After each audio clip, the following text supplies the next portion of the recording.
तर बघू रेसिपीसाठी लागणारं साहित्य. इथं मी हिरवे मूग घेतले, रात्रभर पाण्यात भिजवून घेतले आणि आता पाण्यातून धुवून घेतले. 2-3 पाण्याने स्वच्छ धुवून घेतले.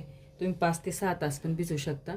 आणि चवीनुसार थोडं मीठ घेतले, लसणाच्या 4-5 पाकळ्या घेतले, आलं घेतले थोडं आणि पुदिन्याची पानं. दिसायला जरी साहित्य थोडं असेल ना तर खूप छान अशी रेसिपी आपल्यासाठी. सगळ्यात पहिले आपण हे मूग घेतले ना, हे मिक्सरच्या भांड्यात घालून घेऊ.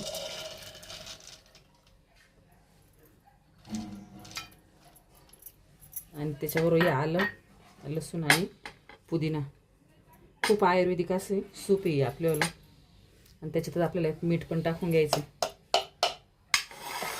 आता याची बारीक अशी मिक्सरला पेस्ट तयार करून घेऊ आपण.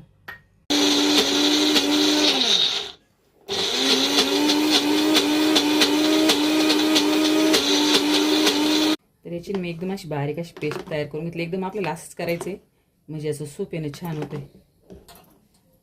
तर इथं कढई गरम करून घेतली गॅसवर मी. आता आपल्याला एक तडका द्यायचा आहे. त्याच्यामध्ये ना तूप घालून घेते. तुपाऐवजी तुम्ही तेल पण टाकू शकता.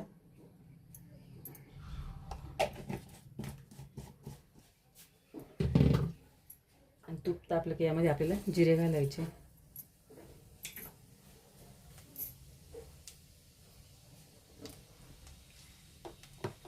आता जिरे फुलले. आता ही आपण जे पेस्ट करून घेतली यामध्ये घालून घ्या. तर यामध्ये ना आपल्याला जेवढं पाहिजे तेवढं पाणी आपण ॲड करायचं. असं पाहिजे सूप हे पातळच राहत, त्यामुळं पाणी भरपूर ॲड केलं तरी चालेल.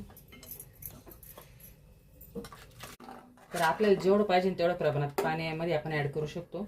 मी आता एवढं पाणी ॲड केलंय. थोडं पातळच ठेवायचं. सूप म्हणलं होते पातळच राहतं. आणि याला फक्त एक उकळी काढून घ्यायची आणि मग आपल्याला हिरव्या मुगाचं सूप तयार झालं.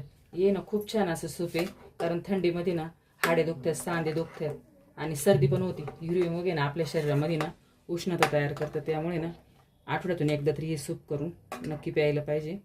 खूप छान अशी टेस्टी. तर आता आपल्या ना हिरव्या मुगाचं सूप तयार झाले. आता मी गॅस पण बंद केलाय आणि आता ते काढून घेते. तर आपलं मुगाचं सूप इथं तयार झाले.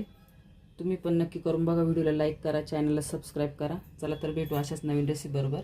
व्हिडिओ पाहिल्याबद्दल सर्वांचे धन्यवाद.